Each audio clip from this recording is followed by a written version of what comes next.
Finance minister Nirmala Sitharaman ने parliament में हमारा बजट पेश किया। इस बार के बजट की टोटल वैल्यू है 39.45 लाख करोड़। गवर्नमेंट के हिसाब से 2022 में इंडिया की ग्रोथ होने वाली है 9.2%, जो कि दुनिया की सभी बड़ी इकोनॉमी वाली कंट्रीज में सबसे ज्यादा है। बजट के बाहर आते ही लोगों के मिक्स्ड रिएक्शंस मिले। अपोजिशन पार्टीज का कहना है कि इस बार का बजट आम आदमी के लिए बिल्कुल भी नहीं है। तो आज के इस वीडियो में आपको बताएंगे इस बार के बजट की हाइलाइट्स और समरी, और आप लोग हमें कमेंट करके बताइए कि क्या इस बार का बजट आम आदमी के लिए है या नहीं। तो शुरू करते हैं सबसे बड़ी खबर से, जो आ रही है डिजिटल वर्ल्ड से, जहां पर सरकार ने जितनी भी वर्चुअल डिजिटल एसेट होते हैं, फॉर एग्जाम्पल क्रिप्टो करेंसीज, इनके ट्रांसफर से जनरेट हुई इनकम पर 30% टैक्स लगाया है। साथ ही में इस पर 1% TDS यानी टैक्स डिडक्शन एट सोर्स भी लगाया जाएगा।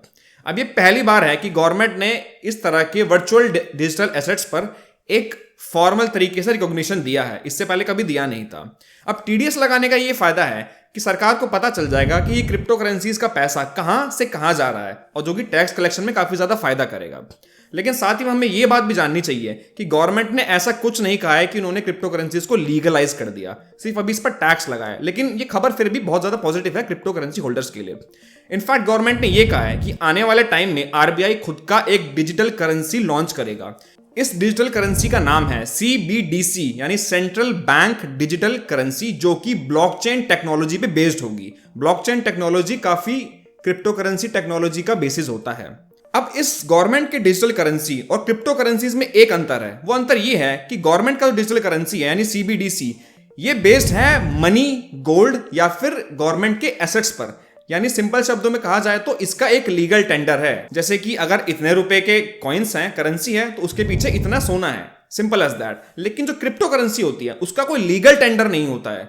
यानी अगर इतने की क्रिप्टो करेंसी है उसका कोई लीगल बेसिस या सोवरेनिटी नहीं होती है। तो गवर्नमेंट की जो करेंसी है उसकी तो सोवरेनिटी है, लेकिन फिर भी देखते हैं फ्यूचर में क्या होता है, क्योंकि इंडिया में कुल मिलाकर 45,000 करोड़ रुपए इन्वेस्टर्स डाल चुके हैं प्राइवेट क्रिप्टो करेंसीज में, और ये खबर डेफिनेटली उनके लिए बहुत अच्छी है।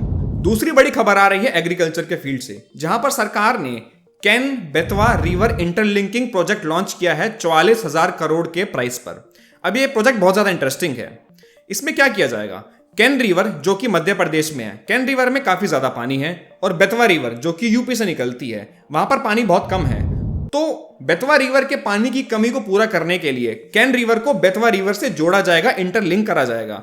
ये प्रोजेक्ट जो है ये कुल मिलाकर MP और UP के 13 डिस्ट्रिक्ट में फैला होगा। इस प्रोजेक्ट के आने से 9 लाख हेक्टेयर फार्मलैंड्स को पानी मिलेगा, 62 लाख लोगों को पीने का पानी मिलेगा, 103 मेगावाट हाइड्रो पावर मिलेगी, और 27 मेगावाट सोलर पावर भी जनरेट की जाएगी। ये प्रोजेक्ट काफी ज्यादा फायदा करेगा बुंदेलखंड रीजन को, जो कि काफी ड्रॉट प्रोन है, या फिर जिसे हम कहते हैं वहां पे ज्यादा सूखा पड़ता है।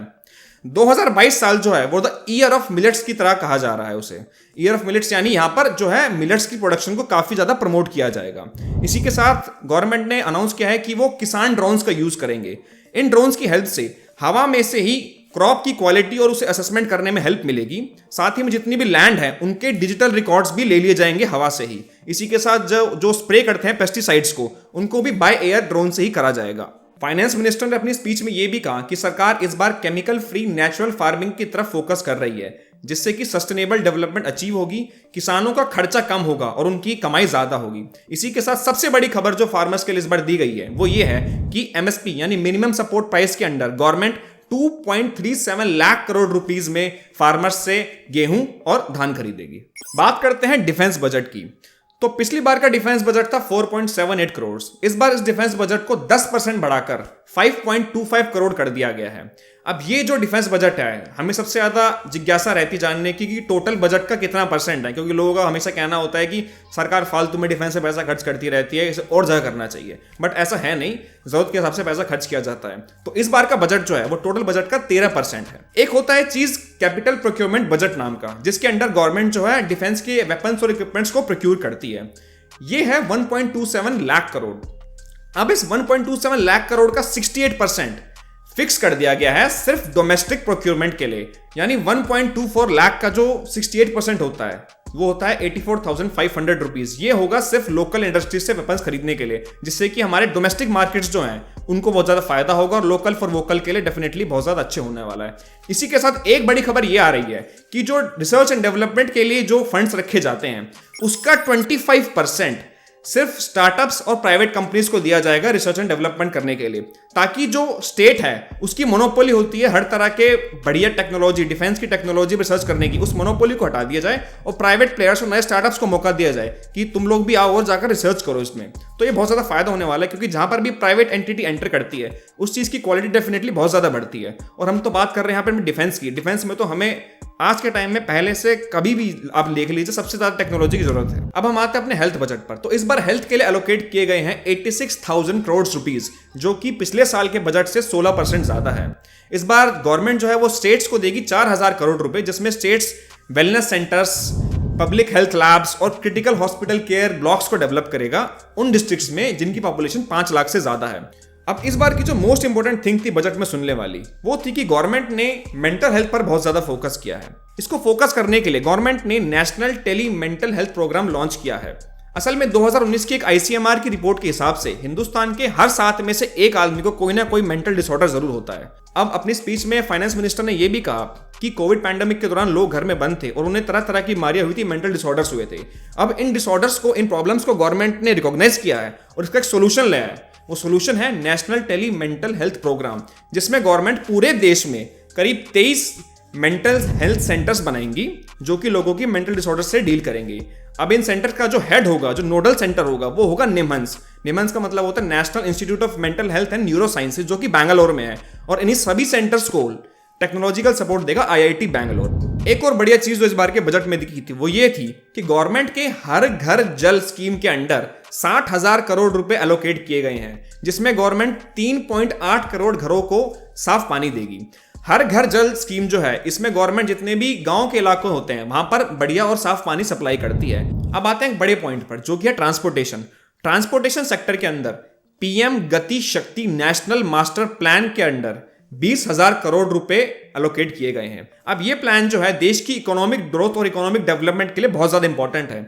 इस प्लान के अंदर कुछ 7 चीजों का ध्यान दिया जाएगा, जो कि है development of roads, railways, airports, ports, waterways, public transport और इंफ्रास्ट्रक्चर लॉजिस्टिक्स।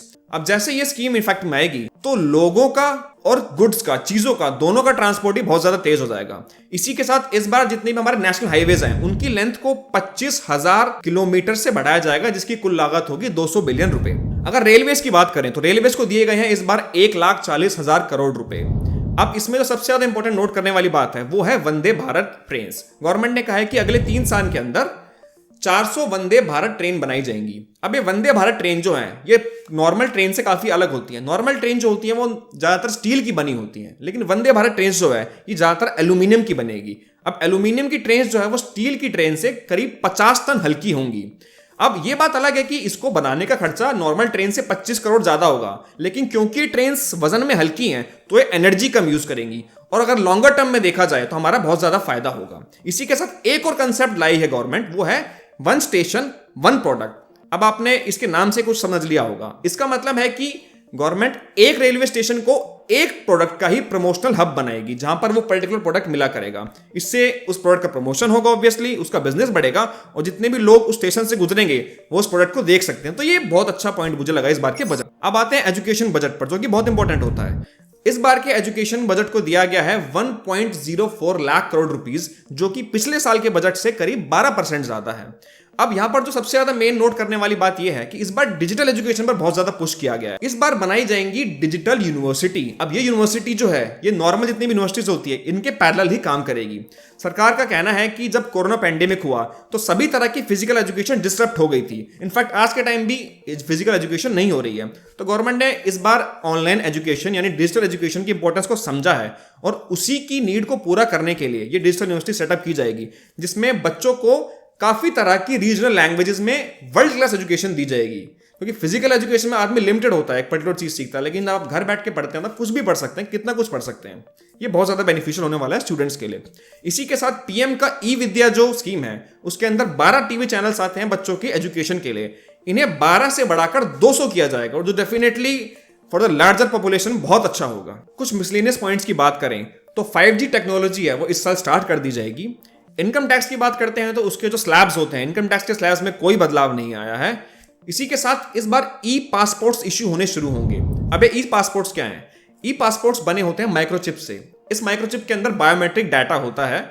अब ये पासपोर्ट्स जो हैं, ऐसा नहीं है कि पहली बार बनने वाले हैं, इससे पहले भी गवर्नमेंट बना चुकी है अराउंड 20,000 ई पासपोर्ट्स, लेकिन ये नॉर्मल पब्लिक के नहीं थे, ये थे ऑफिशियल्स और डिप्लोमैट्स के लिए। अब ये पासपोर्ट्स बनाए जाएंगे इंडिया सिक्योरिटी प्रेस जो कि नासिक में है। तो ये थी 2022 के बजट की कहानी। अब आप लोग हमें कमेंट में जरूर बताएं कि आपको क्या लगता है, ये बजट कॉमन मैन के लिए फायदेमंद है या नहीं है।